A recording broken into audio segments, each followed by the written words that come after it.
Some animals are slaughtered for parts of their bodies, such as horns, fur, and skin. For example, oysters are harvested for their pearls, elephants for their tusks and bones, and tigers, leopards, otters, and foxes for their pelts, while musk-oxen are hunted for their musk and yaks for their meat and blood. Some circuses offer wonderful shows in which tigers jump through fire rings, monkeys juggle fire sticks, elephants stand on one leg, and dolphins play with balls. However, behind those performances lies animal cruelty that involves physical abuse. Animal cruelty still exists in many places, and the situation is appalling.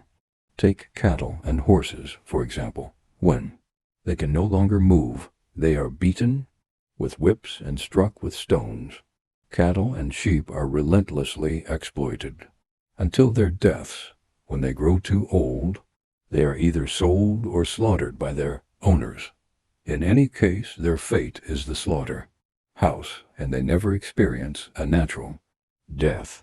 Whenever we come across an animal, we should generate compassion and think of helping it give rise to bodhicitta. We should express this aloud as well.